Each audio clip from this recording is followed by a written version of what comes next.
الحمد لله نحمده ونستعينه ونستغفره ونؤمن به ونتوكل عليه ونعوذ بالله من شرور أنفسنا ومن سيئات أعمالنا من يهد الله فلا مضل له ومن يضلله فلا هادي له ونشهد أن لا إله إلا الله وحده لا شريك له ونشهد أن سيدنا وحبيبنا ومولانا محمدا عبده ورسوله صلى الله عليه وعلى آله وأصحابه وبارك وسلم تسليما كثيرا أما بعد فأعوذ بالله من الشيطان الرجيم بسم الله الرحمن الرحيم قل يا عبادي الذين أسرفوا على أنفسهم لا تقنطوا من رحمة الله إن الله يغفر الذنوب جميعا إنه هو الغفور الرحيم قال النبي صلى الله عليه وسلم التائب من الذنب كمن لا ذنب له وقال النبي عليه الصلاة والسلام إذا كانت ليلة النصف من شعبان فقوموا ليلها وصوموا يومها أو كما قال النبي عليه الصلاة والسلام درود شريف اللهم صل على محمد وعلى آل محمد كما صليت على إبراهيم وعلى آل إبراهيم إنك حميد مجيد اللهم بارك على محمد وعلى آل محمد كما باركت على إبراهيم وعلى آل إبراهيم إنك حميد مجيد আলহামদুলিল্লাহ মহান রব্বুল আলামিনের দরবারে অসংখ্য অগণিত শুকরিয়া যে মহান রব্বুল আলামিন আমাদেরকে শাবান মাসের 14তম তারিখ দ্বিতীয়তম জুমার নামাজ পড়ার উদ্দেশ্যে মসজিদে আসার বসার যার যতটুকু সম্ভব হয়েছে ইবাদত বন্দেগী করার পর প্রতি জুমার নিয়ে সংক্ষিপ্ত সময়ে কিছু কথা বলার নিয়তে শোনার নিয়তে আল্লাহ রাব্বুল আলামিন আমাদেরকে একত্রিত হওয়ার তৌফিক দান করেছেন। এই জন্য শুকরিয়া আদায় করি, সকলে বলি আলহামদুলিল্লাহ। লক্ষ কোটি দরুদ ও সালামের হাদিয়া তাজদার মদিনা সাইয়্যিদুল মুরসালিন ইমামুল আম্বিয়া খাতামান নবিয়্যিন রাহমাতুল লিল আলামিন শাফিউল মুজনবিন সাহেবে কাউসার জনাব মুহাম্মদুর রাসূলুল্লাহ সাল্লাল্লাহু আলাইহি ওয়াসাল্লামের উপর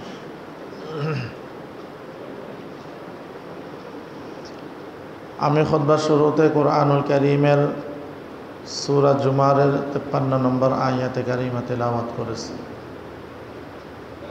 রাসূলুল্লাহ সাল্লাল্লাহু আলাইহি ওয়াসাল্লামের অসংখ্য অগণিত হাদিস শরীফ থেকে ছোট্ট দুইটি হাদিস শরীফ তেলাওয়াত করেছি।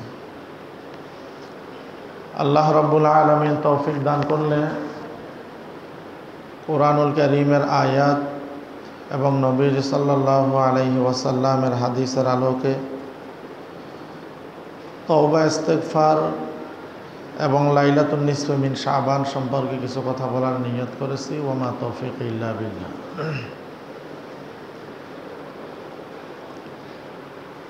আল্লাহ রাব্বুল আলামিন কোরআনের মধ্যে বলেন, কুল ইয়া ইবাদিয়াল্লাযীনা আসরাফু আলা আনফুসিহিম লা তাকনাতু মির রাহমাতিল্লাহ। আল্লাহ রাব্বুল আলামিন বলেন, হে নবী, আপনি আমার বান্দাদেরকে বলে দেন, যারা নিজেদের নফসের উপরে জুলুম করেছে, এই জুলুমটা হলো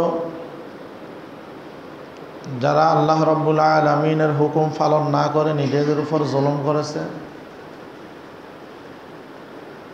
যারা গুনাহ করে নিজেদের উপর জুলুম করেছে,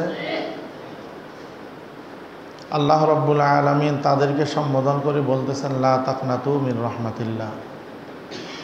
তারা যেন আল্লাহ রাব্বুল আলামিনের রহমত থেকে নৈরাশ না হয়, হতাশ না হয়। ইন্নাল্লাহা ইয়াগফিরুয যুনুবা জামিআ। আল্লাহ রাব্বুল আলামিন অবশ্যই তাদের সমস্ত গুনাহগুলো ক্ষমা করবেন, কারণ আল্লাহ রাব্বুল আলামিন হলেন ক্ষমাশীল এবং দয়ালু। নবীজি সাল্লাল্লাহু আলাইহি ওয়াসাল্লাম হাদিস শরীফের মধ্যে বলেন, আত্তাইবু মিনাজ যামবি কামাল্লা যামবালা। গুনাহ থেকে তওবাকারী ব্যক্তির উদাহরণ হইল, মনে হয় যেন ওই ব্যক্তি কোনো গুনাহই করে নাই। তওবা ইস্তেগফার করা এটা মুমিন ও মুত্তাকি বান্দাবান্দীদের একটা বিশেষ গুণ।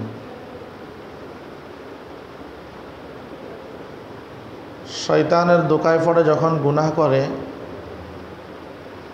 তো ওই ব্যক্তির জন্য আল্লাহ রাব্বুল আলামিন তওবা ইস্তেগফারের ব্যবস্থা করেছেন। কারণ আমাদের স্বভাবটাই হইল আমরা নেকিও করি আবার গুনাহও করি। হাদিসের মধ্যে নবীজি সাল্লাল্লাহু আলাইহি ওয়াসাল্লাম বলেন, ক্বালান নাবিয়্যু সাল্লাল্লাহু আলাইহি ওয়াসাল্লাম, কুল্লু বনি আদম খাত্তাউন ওয়া খায়রু খাত্তাউন আত-তাওয়াবিন।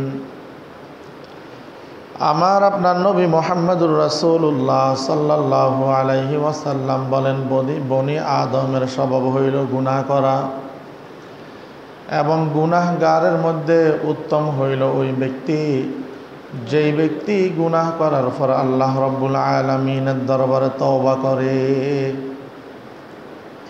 তো বনি আদম গুনাহ করে, এই ক্ষেত্রে সমস্ত আম্বিয়া আলাইহিস সালাতু ওয়াস সালামের ক্ষেত্রে আমাদের আকীদা হলো সমস্ত নবীরা মাসুম নিষ্পাপ।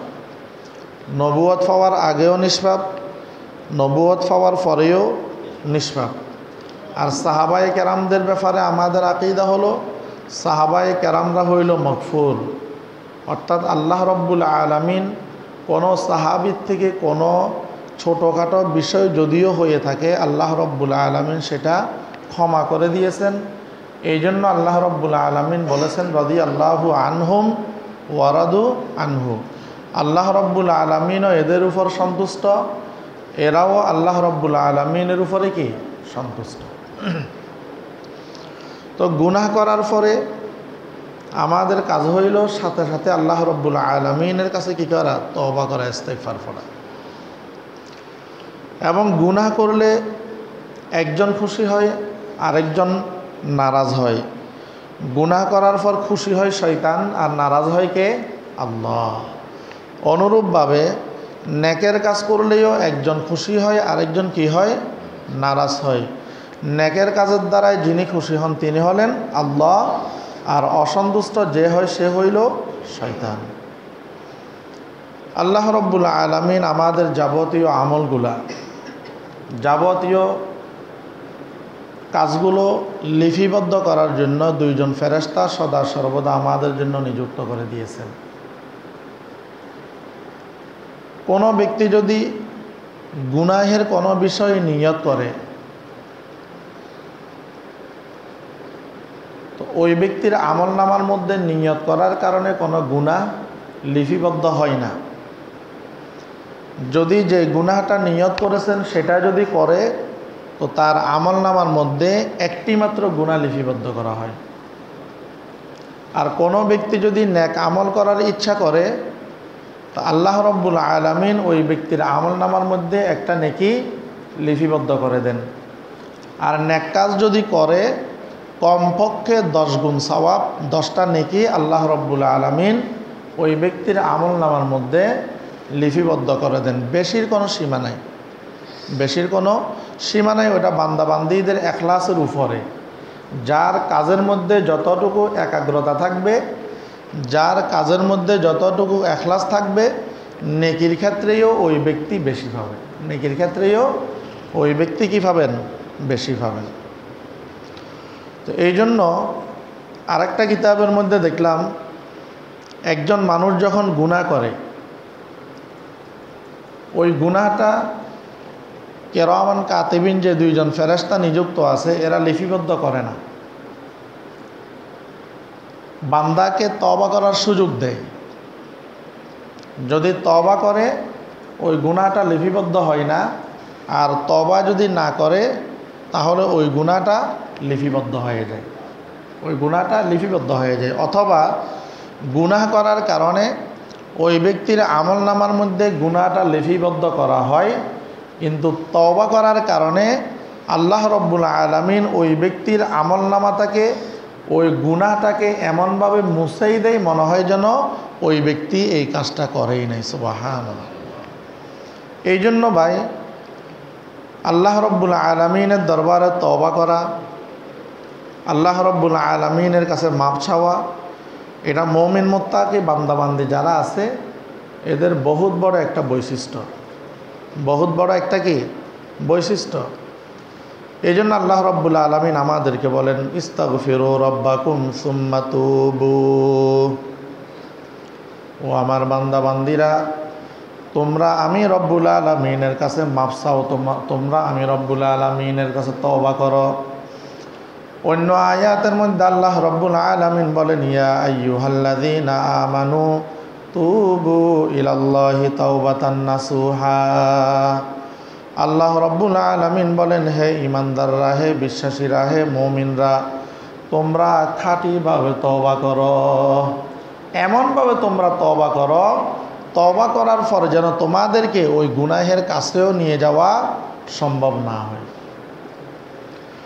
এই জন্য নবীজি সাল্লাল্লাহু আলাইহি ওয়াসাল্লাম হাদিসের মধ্যে তওবাকারীদের অনেক ফজিলত বর্ণনা করেছেন।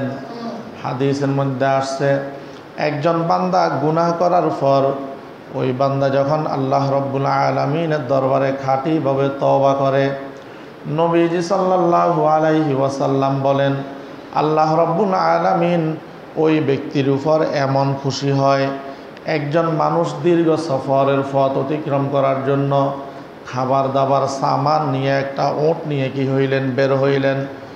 মধ্যপথে যাওয়ার পর কোনো এক জায়গার মধ্যে ওটটাকে বাঁধলেন, বাঁধার পর উনি ওই জায়গার মধ্যে একটু বিশ্রাম নিলেন। এখন বিশ্রাম নেওয়ার পর যখন উঠলেন, ওঠার পর দেখতেছেন ওই ব্যক্তির ওট নাই, ওই ব্যক্তির সাওয়ারি নাই, ওই ব্যক্তির দীর্ঘদিনের সামানগুলা নাই। বলতেছে ওই ব্যক্তির মতো ওইখানে হতাশ এবং ওই ব্যক্তির মতো একাএকি, ওই ব্যক্তির মতো চিন্তিত ওইখানের মধ্যে আর কোনো মানুষ নাই। এখন ওই লোকটার সাওয়ারি খাবার হারিয়ে যাওয়ার পরে চিন্তা করতে করতে ওই ব্যক্তি আবার ঘুমায় গেলেন। আবার ঘুমানোর পর ঘুম থেকে উঠলেন, ওঠার পর দেখতে পেলেন ওই ব্যক্তির সাওয়ারিটাও ওই ব্যক্তির সামনে হাজির, ওই ব্যক্তির সাওয়ারির উপরে সামানগুলোও ওই ব্যক্তির সামনে হাজির। তো নবীজি সাল্লাল্লাহু আলাইহি ওয়াসাল্লাম বলেন, ওই ব্যক্তি ঘুম থেকে উঠে তার হারানো সাওয়ারি এবং খাবার দাবার পাওয়ার পরে যেই পরিমাণ খুশি হয়, তার থেকে একজন বান্দা যখন গুনাহ করার পর আল্লাহ রব্বুল আলামিনের দরবারে তওবা করে, আল্লাহ রব্বুল আলামিন তার থেকেও বেশি খুশি হয়। সুবহানাল্লাহ। এই জন্য ভাই, গুনাহ করার পরে আমাদের কাজ হইল আল্লাহ রব্বুল আলামিনের দরবারে তওবা করা। রাসূলুল্লাহ সাল্লাল্লাহু আলাইহি ওয়াসাল্লামের কোনো গুনাহ নাই, এরপরেও এক হাদিসের মধ্যে আসছে দৈনিক 70 বার ইস্তেগফার করতেন। আরেক হাদিসের মধ্যে আসছে দৈনিক 100 বার ইস্তেগফার করতেন। মুহাদ্দিসিনে কেরাম বলেন এই ইস্তেগফার এটা গুনাহের জন্য নয়, বরং মর্যাদার জন্য, মর্যাদা লাভের জন্য অথবা উম্মতকে শিক্ষা দেওয়ার জন্য নবীজি সাল্লাল্লাহু আলাইহি ওয়াসাল্লাম দৈনিক 70 অথবা 100 বার কী করতেন? ইস্তেগফার করতেন। অন্য হাদিসের মধ্যে নবীজি সাল্লাল্লাহু আলাইহি ওয়াসাল্লাম বলেন, যারা দিনের বেলা গুনাহ করে এদের জন্য আল্লাহ রাব্বুল আলামিন রাত্রিকালীন সময়ে রহমতের হাত বাড়িয়ে দেয়। রহমতের হাত বাড়িয়ে বলেন, আলা আমি মুস্তাগফিরিন ফাগফির আলাহ, আমার কোনো গুনাহগার বান্দা আছো নাকি? আমার কোনো গুনাহগার বান্দি আছো নাকি? আমি রব্বুল আলামিনের কাছে মাপ চাও, আমি রব্বুল আলামিন তোমাকে ক্ষমা করে দিব। আমার কোনো বান্দা অভাবের মধ্যে আছো নাকি? আমার কোনো বান্দি অভাবের মধ্যে আছো নাকি?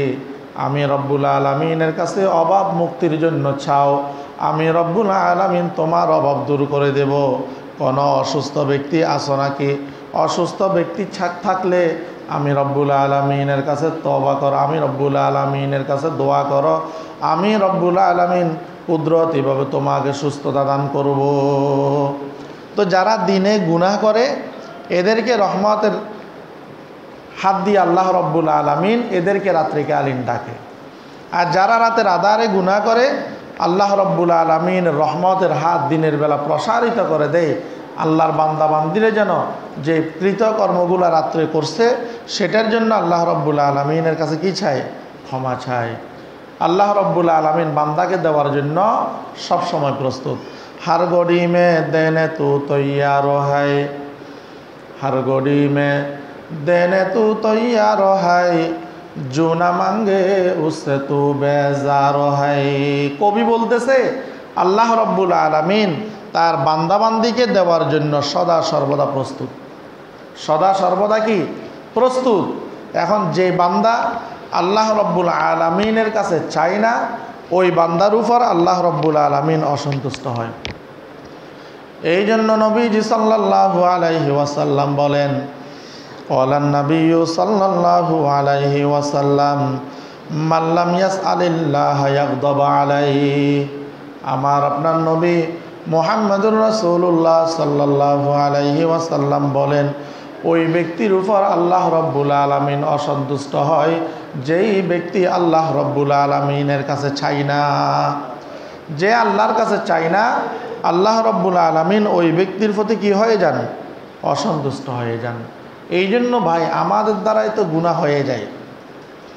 তো গুনাহ হওয়ার পরে আমাদের করণীয় হইল সাথে সাথে তওবা করা। তওবার জন্য 3টা শর্ত। 1 নম্বর হইল যে কাজটা করলাম সেটার জন্য লজ্জিত হওয়া, অনুতপ্ত হওয়া। 2 নম্বর হইল যে কাজটার জন্য তওবা করতেছি ওই কাজটা ছেড়ে দেওয়া। আর 3 নম্বর হইল ভবিষ্যতে এমন কাজ করব না, সেটার জন্য আল্লাহ রব্বুল আলামিনের দরবারে পরিপূর্ণভাবে অঙ্গীকারবদ্ধ হওয়া। এই 3টা শর্ত যদি আমরা মেনে আল্লাহ রব্বুল আলামিনের দরবারে তওবা করতে পারি, আল্লাহ রব্বুল আলামিন অবশ্যই আমাদেরকে কী করে দিবেন? ক্ষমা করে দিবেন। যেমনিভাবে ক্ষমা করে দিয়েছিলেন পূর্বকার সময়ের একজন ব্যক্তি, যেই লোকটা একে একে 100 জন মানুষকে হত্যা করলেন। হত্যা করার পরে আল্লাহ রব্বুল আলামিনের কাছে তওবা করলেন, ক্ষমা চাইলেন, আল্লাহ রব্বুল আলামিন তাকে ক্ষমা করে দিলেন। ওই ব্যক্তির মতো আল্লাহ রব্বুল আলামিন আমাদেরকেও ক্ষমা করে দিবেন। যে ব্যক্তি হযরত ওমর রাদিয়াল্লাহু তাআলা আনহুর সামনে দাঁড়িয়ে ওমর রাদিয়াল্লাহু তাআলা আনহু বললেন, হে যুবক তোমার হাতের মধ্যে কি? তো যুবকের হাতের মধ্যে বোতল ছিল, বোতলের মধ্যে মদ ছিল। এখন যুবক চিন্তা করলো আমি যদি বলি আমার হাতের মধ্যে মদ, তাহলে হযরত ওমর রাদিয়াল্লাহু তাআলা আনহুর হাত থেকে বাঁচার আর কোনো উপায় নাই। তো ওই যুবক ওই জায়গার মধ্যে দাঁড়িয়ে এমনভাবে আল্লাহ রব্বুল আলামিনের কাছে তওবা করছেন, রব্বুল আলামিন আমার হাতের মধ্যে তো মদ, আয় আল্লাহ এটা যদি আমি ওমরকে দেখাই উনি তো আমাকে আজকে শেষ করে দিবেন। তো কি করলেন, এমনভাবে তওবা করলেন যে রব্বুল আলামিন জীবনে আর কখনো মদ পান করব না। তো আল্লাহ রব্বুল আলামিন ওই মদের বোতলের মধ্যে মদটি কি বানাই দিছেন, দুধ বানাই দিছেন। এটা লম্বা অন্য ঘটনা। তো এইভাবে বান্দা যখন খাঁটিভাবে তওবা করে তা আল্লাহ রব্বুল আলামিন বান্দাকে কি করে দেয়, মাফ করে দেয়। বান্দাবান্দি যখন খাঁটিভাবে তওবা করে আল্লাহ রব্বুল আলামিন বান্দাবান্দিকে মাফ করে দেয়। তা আমাদের কাজ হইল নিজেকে ছোট মনে করে গুনাহের উপর লজ্জিত হয়ে গুনাহ ছেড়ে দিয়ে আল্লাহ রব্বুল আলামিনের দরবারে কাকুতি মিনতি করা, আল্লাহ রব্বুল আলামিনের দরবারে তওবা করা। মুসা আলাইহিস সালাতু ওয়াস সালামের দরবারে যেমনিভাবে একজন যুবক আল্লাহ রব্বুল আলামিনের দরবারে তওবা করার কারণে আল্লাহ রব্বুল আলামিন তাকে সাথে সাথে কি করে দিয়েছেন, মাফ করে দিয়েছেন। ঘটনা কি ছিল? ঘটনা ছিল মুসা আলাইহিস সালাতু ওয়াস সালাম বৃষ্টির জন্য দোয়া করতেছে। আল্লাহ রব্বুল আলামিন বলেন, হে নবী মুসা, যাদেরকে নিয়ে দোয়া করতেছেন এই জায়গার মধ্যে এমন একজন ব্যক্তি আছে যে লোকটা একেবারে অপরাধী। এই লোক যতক্ষণ পর্যন্ত এই বৈঠক থেকে উঠবে না ততক্ষণ পর্যন্ত বৃষ্টি হবে না, আপনার দোয়া কবুল হবে না, এদের জন্য দোয়া কবুল হবে না। কিতাবের মধ্যে আসছে তখন মুসা আলাইহিস সালাতু ওয়াস সালাম এই কথাটা জানিয়ে দিলেন। জানিয়ে দেওয়ার পর চিন্তা করলেন, এই মুহূর্তে আমি যদি উঠে যাই মানুষ আমাকে চিনে ফেলবে, মানুষ আমাকে নিয়ে বিভিন্ন ধরনের তিরস্কার করবে, মানুষ আমাকে নিয়ে সমাজের মধ্যে হাসাহাসি করবে। এই জন্য ওই লোকটা ওই জায়গার মধ্যে বসে আল্লাহ রব্বুল আলামিনের দরবারে তার কৃতকর্মের জন্য এমনভাবে তওবা করেছেন, মুহূর্তের মধ্যে তার তওবা কবুল করিয়া আল্লাহ তাআলা তাদের জন্য বৃষ্টির ব্যবস্থা করে দিলেন। তো এইভাবে আমরাও যদি তওবা করতে পারি অবশ্যই আল্লাহ রব্বুল আলামিন আমাদের তওবা কবুল করে নেবেন। অবশ্যই আল্লাহ রব্বুল আলামিন আমাদের তওবা কবুল করে নেবেন। এই জন্য সম্মানিত হাজিরিন, আমরা আল্লাহর দরবারে বেশি বেশি তওবা করি, ইস্তেগফার করি। এটা ফজিলতপূর্ণ একটা মাস, শাবান মাস। এই শাবান মাসের মধ্যে কতগুলো আমল আছে, তন্মধ্যে 1 নম্বর আমল হলো শাবানের 1 তারিখ থেকে 27 তারিখ পর্যন্ত এই দিনগুলোর মধ্যে রোজা রাখা, নফল রোজা।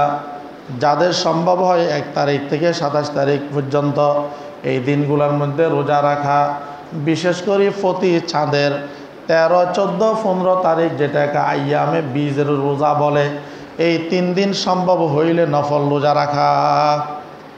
বেশি বেশি নফল রোজার তো ফজিলত আছে, বেশি রাখতে না পারলেও অন্তত প্রতি চাঁদ মাসের প্রতি চন্দ্র তারিখের 13, 14, 15 এই 3 দিন রোজা রাখা।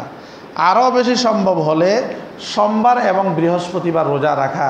হাদিসের মধ্যে আসছে নবীজি সাল্লাল্লাহু আলাইহি ওয়াসাল্লাম বলেন, সোমবারে এবং বৃহস্পতিবারে এই 2 দিন বান্দার আমলগুলো আল্লাহ রব্বুল আলামিনের কাছে উপস্থাপন করে। তো কোনো ব্যক্তি যদি সোমবার এবং বৃহস্পতিবার এই 2 দিন যদি রোজা থাকে তাহলে রোজাদার অবস্থায় তার আমলগুলা আল্লাহর দরবারে পাঠানো হইল। এই জন্য শাবান মাস এটা ফজিলতপূর্ণ মাস। আমরা এই মাসের মধ্যে চেষ্টা করব বেশি বেশি নফল রোজা রাখার জন্য। 2 নম্বর কাজ, এই মাসের মধ্যে আমরা বেশি বেশি কোরআনুল কারীম তেলাওয়াত করব, নফল নামাজ বেশি বেশি পড়ব। 3 নম্বর, বেশি বেশি আমরা জিকির করব লা ইলাহা ইল্লাল্লাহ, লা ইলাহা ইল্লাল্লাহ, লা ইলাহা ইল্লাল্লাহ, লা ইলাহা ইল্লাল্লাহু মুহাম্মাদুর রাসূলুল্লাহ। নবীজি সাল্লাল্লাহু আলাইহি ওয়াসাল্লাম বলেন, আফজালুজ যিকরি লা ইলাহা ইল্লাল্লাহ। এবং অন্য হাদিসের মধ্যে নবীজি সাল্লাল্লাহু আলাইহি ওয়াসাল্লাম বলেন, আফজালুল ইবাদাতি তিলাওয়াতিল কুরআন। নফল যত ধরনের ইবাদত আছে তন্মধ্যে হতে সবচাইতে উত্তম ইবাদত হইল কোরআনুল কারীম তিলাওয়াত করা। নফল যত ধরনের ইবাদত আছে এর মধ্যে উত্তম ইবাদত হইল কি? কোরআনুল কারীম তেলাওয়াত করা। এখন কোরআনুল কারীম না জানলে তেলাওয়াত কেমনে করবেন? তা আমি যে কোরআনুল কারীমের তেলাওয়াত জানি না, তা আমি না জানলে কোরআন তেলাওয়াত কেমনে করব? জানি না যে ওটার মধ্যে আমি বসে রয়েছি। শিখার সুযোগ থাকা সত্ত্বেও আমি কোরআন তেলাওয়াত শিখতেছি না, তো এর থেকে হতভাগা, এর থেকে কপাল ফোড়া আর কেউ হইতে পারে না। এই জন্য ভাই, আমরা কোরআনুল কারীম যারা পড়তে পারি আমরা বেশি বেশি পড়ব, যারা পড়তে পারি না আমরা শিখার জন্য চেষ্টা করি। আমরা শিখার জন্য কি করি? চেষ্টা করি। সুযোগ আছে, এই যে আমরা এশারের পরে কোরআন শিখাইতেছি, সুযোগ আছে। আলহামদুলিল্লাহ, আমরা কোরআন শরীফের সবকও দিয়ে দিছি, কোরআন শরীফ পড়তেছে। তো এটা তো একটা আমাদের জন্য সুবর্ণ সুযোগ। এই সুযোগটা আমরা হাতছাড়া কেন করতেছি? এই জন্য নবীজি সাল্লাল্লাহু আলাইহি ওয়াসাল্লাম বলেন, আফজালুল ইবাদাতি তিলাওয়াতিল কোরআন। নফল যত ধরনের ইবাদত আছে এর মধ্যে উত্তম ইবাদত হইল কোরআন তেলাওয়াত করা। আর জিকিরের মধ্যে উত্তম জিকির হইল লা ইলাহা ইল্লাল্লাহ বলা। আর একটা কাজ আমরা বেশি করব, সেটা হইল এই রজব এবং শাবানের মধ্যে আমরা বেশি বেশি আল্লাহ রব্বুল আলামিনের দরবারে দোয়া করব, আল্লাহুম্মা বারিক লানা ফি রজব ওয়া শাবান ওয়া বাল্লিগনা রমাদান। বেশি বেশি আল্লাহর দরবারে কি করা? দোয়া করা। এই দোয়া না পারলে অন্তত আমরা আমাদের বাসায় আল্লাহ রব্বুল আলামিনের দরবারে বেশি বেশি আমরা কি করি? দোয়া করি। এরপরে আরেকটা কাজ হইল আমরা বেশি বেশি ইস্তেগফার করি, আস্তাগফিরুল্লাহ আস্তাগফিরুল্লাহ আস্তাগফিরুল্লাহ।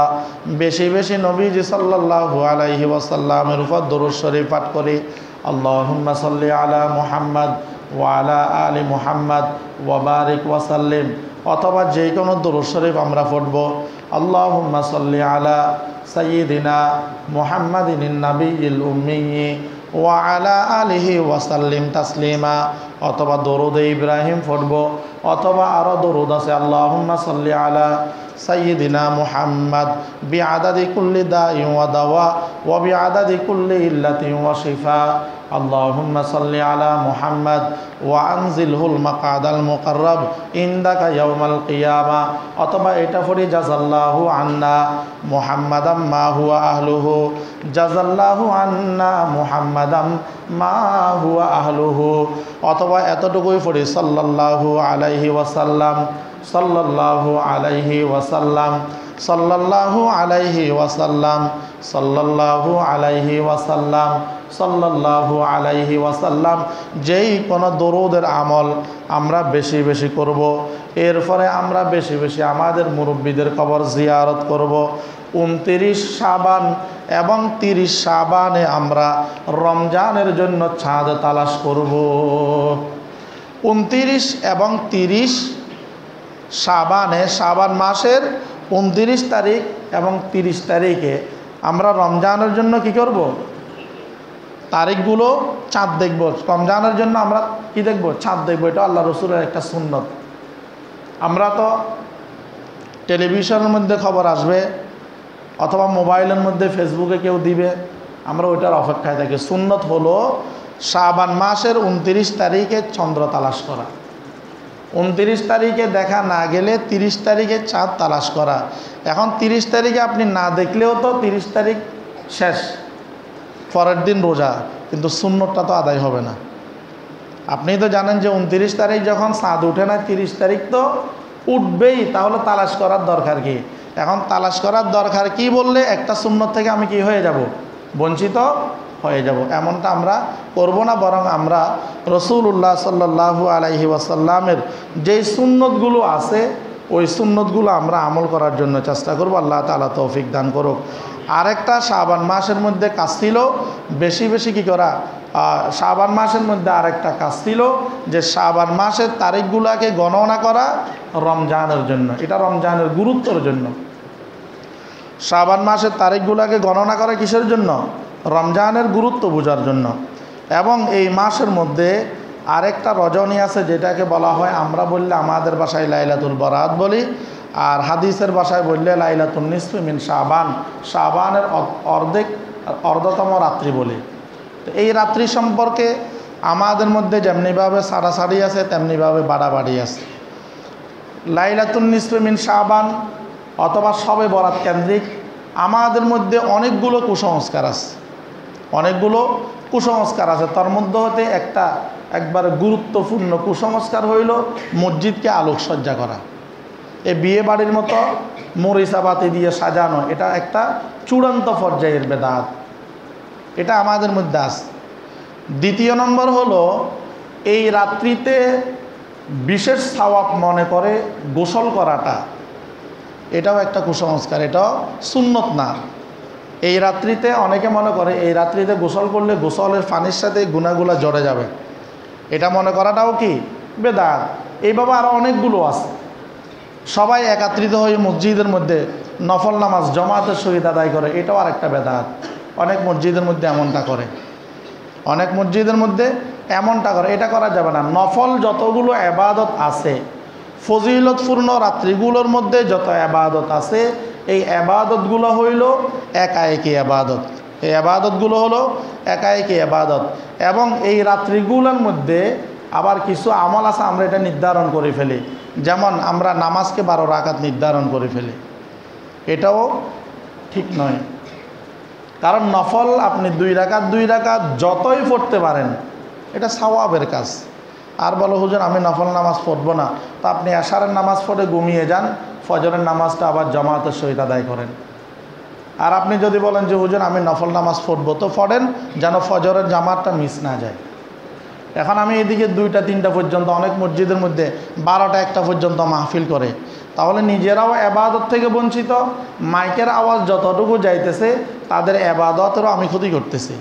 এই জন্য এই রাত্রিগুলো হইল এবাদতের রাত্র, এই রাত্রিগুলো হইল ফজিলতপূর্ণ রাত্র। আমি সারা রাত যদি ওয়াজ শুনি, তা আমি আমল করব কোন সময়? আমি আমল করব কোন সময়? এই জন্য এই রাত্রির মধ্যে আমরা অতি বাড়াবাড়ি বেশ করি, আমরা বাড়াবাড়ি বেশ করি, মসজিদকে আলোকসজ্জা করি। এরপরে আরও অনেকগুলো আছে, এই দলবদ্ধভাবে কবর জিয়ারত করা, এটাও একটা কুসংস্কার এবং এটাকেও বেদাত বলেছেন ওলামায়ে কেরাম। আপনি আপনার মুরব্বীদের কবর জিয়ারত করেন, সওয়াবের কাজ, ফজিলতপূর্ণ কাজ। কোরআন তেলাওয়াত করেন একাএকিভাবে, নফল নামাজ পড়েন একাএকিভাবে, জিকির আজকার করেন, দোয়া দুরুদ পড়েন, দরুদ শরীফ পাঠ করেন, যত নফল কাজ আছে আপনি বেশি বেশি করেন, সওয়াব পাইবেন। কিন্তু এগুলাকে যদি আমরা একেবারে দলবদ্ধভাবে যে আমরা এই কাজটা করতেই হবে, না করলে এটা আদায় হবে না, এমনটা করা যাবে না, এমনটা করা যাবে না। আরেকটা হইলো ছাড়াছাড়ি। একেবারে অনেকে আছে আমরা বলি যে এটা নাই, এবং এই রাতে ইবাদত করাকে অনেকে শিরিক মনে করে। অনেকে ইবাদত করাকে, যেমন গত কয়েকদিন আগে আমাদের এক ভাই দেখলাম পকেট থেকে হঠাৎ একটা তসবিহ ছড়া বাহির করলেন, বাহির করে বলেন যে এটা আমি টাকা দিয়ে কিনে আসছি, আমি এটা 40 টাকা 50 টাকা দিয়ে কিনে নিয়ে আসছি। তো কিনে নিয়ে আসলাম, আনার পরে বলে যে এটা ছিঁড়লেন, ছিঁড়ে ফেলে দিলেন, আরও বিভিন্ন ভাষায় কথা বললেন, এটা শিরিক, বেদাত, অমুক তমুক অনেক কিছু বললেন। কিন্তু কথা হইল আমাদের তো বলা হইল তসবিহ পড়াটা হইল সুন্নত। সুবহানাল্লাহ, আলহামদুলিল্লাহ, আল্লাহু আকবার, লা ইলাহা ইল্লাল্লাহ, এই তসবিহ পড়াটা হইল কি সুন্নত, এটা হইল নেকের কাজ। বাকি তসবিহ ছড়ার মধ্যে পড়া, এটা তো আমরা সুন্নত কেউ বলি না। তসবিহ ছড়ার মধ্যে পড়া, যে তসবিহ দানা দিয়ে পড়তে হবে, না হয়তো হবে না, এটাকে আমরা কেউ বলি?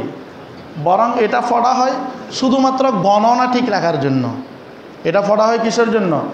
গণনা ঠিক রাখার জন্য। তসবিহ পাঠ করা হইল সুন্নত মুস্তাহাব, কিন্তু তসবিহ দানার মধ্যে পড়তে হবে, এটা তো সুন্নত মুস্তাহাব, ফরজ ওয়াজিব কে বলে না। এই জন্য আমরা কিছু কিছু বিষয় আছে যেটাকে আমরা অতিরিক্ত বানাই ফেলি, যেটাকে আমরা অতিরিক্ত কী করি, আপনি তসবিহ দানার মধ্যে পড়ার দরকার নাই। যেমন আমরা বড় কোনো হিসাব করলে ক্যালকুলেটর তালাশ করি, আর ভাই আমার দরকারটা হইলো হিসাব, এখন ক্যালকুলেটরটা তো আমার টার্গেট না, আমার টার্গেটটা হইলো কি হিসাব, আমার হিসাবের দরকার। আপনি হাতের করের মধ্যে পড়েন, সমস্যা নাই, তসবিহ দানার মধ্যে পড়েন, সমস্যা নাই, রেল রাস্তা থেকে ছোটো ছোটো পাথর এনে আপনি গণনা করেন, সমস্যা নাই। কিন্তু আমার উদ্দেশ্য হইলো তসবিহ পাঠ করা, আমার উদ্দেশ্য হইলো কি তসবিহ ছড়া পাঠ করা না, তসবিহ পাঠ করা। এই জন্য আমরা ছোটো ছোটো এমন কিছু বিষয় আছে যেগুলাকে আমরা অতিরিক্ত করে ফেলি, এমনটা করা যাবে না। এবং লাইলাতুন নিসফে মিন শাবান, এটার যতটুকু ফজিলত আছে আমরা ততটুকুতে রাখবো, এর থেকে বাড়াবো না, এর থেকে কমাবো না। এটাকে বেশি ফজিলত বলতে গিয়ে ফরজ থেকে বেশি বলা যাবে না। কারণ আপনি লাইলাতুন নিসফে মিন শাবান বলেন, অথবা লাইলাতুল কদরের ইবাদত বলেন, অথবা জুমার রাত্রের ইবাদত বলেন, অথবা ঈদুল আজহার রাত্রের এবাদত বলেন অথবা ঈদুল ফিত্রের এবাদত বলেন, এই সবগুলাকে যদি এক পাল্লার মধ্যে রাখা হয় ফজরের 2 রাকাত ফরজের সমতুল্য সওয়াব হবে না। বাকি কত হইল, নফলকে আমরা নফলের জায়গায় রাখবো, ফরজকে আমরা ফরজের জায়গায় রাখবো। নফল যে করতে চাই করুক, না করলে তার সাথে ধাক্কাধাক্কি নাই। কিন্তু ফরজ নামাজ যে করতে চায় সে করুক এমনটা নয়, বরং ফরজ নামাজ সবাইকে করতেই হবে। ফরজ যে কাজগুলো সেগুলো সবাইকে করতেই হবে, এটার ব্যাপারে কঠোরতা আছে। কিন্তু আমাদের সমাজের মধ্যে ফরজের ক্ষেত্রে কঠোরতা না থাকলেও নফল মুস্তাহাবের ক্ষেত্রে কঠোরতা বেশি আছে। এই জন্য ভাই নফলকে আমরা নফলের জায়গায় রাখবো, শ্বশুরকে শ্বশুরের জায়গায় রাখবো, নিজের বাপকে নিজের বাবার জায়গায় রাখবো। বাপকে বাপের মতো সম্মান করব, শ্বশুরকে শ্বশুরের মতো সম্মান করব, তবে শ্বশুরকে বাপ থেকে বেশি প্রাধান্য দেওয়া যাবে না। আল্লাহ তাআলা আমাদের সবাইকে বুঝার আমল করার তৌফিক দান করুক, আমিন। আমরা যারা কবুল জুমা পড়ি নাই সাদাকাত কবুল জুমা পড়ি।